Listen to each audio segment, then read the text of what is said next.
ஒரு ராஜா இருந்தார். அவருடைய நாட்டை நேர்மையாக ஆட்சி செஞ்சு வந்தார்.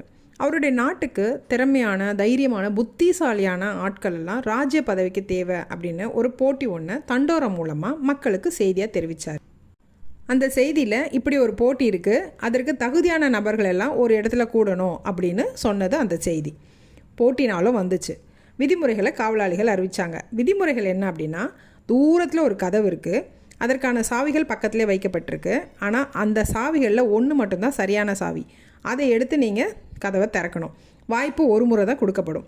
அப்படி நீங்கள் திறக்கலை அப்படின்னா உங்களுக்கு சிறை தண்டனை அப்படின்னு சொல்கிறாரு. இதை கேட்ட உடனே அந்த தகுதியான நபர்களில் பலர் பயத்திலே பின்வாங்கிட்டாங்க. நம்மளுக்கு வேண்டாண்டா சாமி அப்படின்னு. மிச்சம் இருக்கிற சில பேரில் முன்னோக்கி போகலான்னு நினச்சாலும் பின்னாடி இருக்கிறவங்க, நீ போய் என்ன சாதிக்க போகிற, நம்ம இருக்கிறத வச்சே சந்தோஷமாக இருந்துக்கலாம், அந்த ராஜ்ய பதவி கிடைக்கலனாலும் நம்ம விவசாயம் ஏதோ ஒன்று சொல்லி நம்ம பின்னாடி இருந்துக்கலாம், நம்ம போயிட்டு திறக்கலைன்னா டீமோட்டிவேட் பண்ணுறாங்க. திறக்கலை அப்படின்னா நம்மளுடைய உயிர் போகும், இல்லைன்னா சிறைவாசம் அப்படின்னு சொல்லிட்டு அவங்க பயம்படுத்துகிறாங்க. ஸோ இந்த கூட்டத்தில் ஒருத்தர் மட்டும் பயப்படாமல், தயங்காமல், என்ன படுதோ அதை நான் ஏற்றுக்கிறேன், என்ன வருதோ அதை நான் ஏற்றுக்கிறேன் என்ன தெளிவான முடிவோடு தொடர்ந்து போகிறாரு. அந்த கதவை பார்க்குறாரு. கதவு தூரத்தில் இருக்குது. கதவை பார்க்குறாரு. கிட்ட போயிட்டு கதவுக்கான சாவியை பார்க்குறாரு. கதவை பார்க்குறாரு. திரும்பி சாவியை பார்க்குறாரு. கதவை பார்க்குறாரு. அவருக்கு ஒரு ஆசை வந்துச்சு.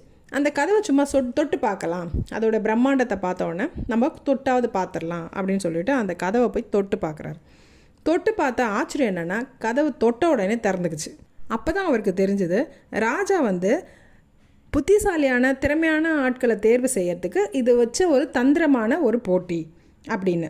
அதுக்கப்புறம் காவலாளிகள் என்ன பண்ணுறாங்க, அவரை கூட்டிகிட்டு போகிறாங்க. ராஜா கிட்ட பதவி வாங்கிக்கிட்டாரு, பொற்காசுகள் எல்லாம் வாங்கிக்கிட்டாரு. அவர் சந்தோஷமாக அவரோட லைஃப்பை லீட் பண்ண ஆரம்பித்தார். இதுலேருந்து என்ன தெரியுது அப்படின்னா, முடிவுகளை தயங்காமல் எடுக்கிற திறன் இருந்தாவே முன்னேற்றத்திற்கான வாசல் கதவுகள் நம்மளுக்கு எப்போவுமே திறந்தே இருக்கும். ஸோ நம்ம எப்போவுமே முடிவை எடுக்கிறதுக்கு தாமதப்படுத்தக்கூடாது. தைரியமாக முடிவு எடுத்து தொடர்ந்து போயிட்டே இருக்கணும் அப்படின்றது தான் இந்த கதை சொல்ல வர கருத்து. இந்த கதை உங்களுக்கு பிடிச்சிருக்கு அப்படின்னா லைக் பண்ணுங்கள்.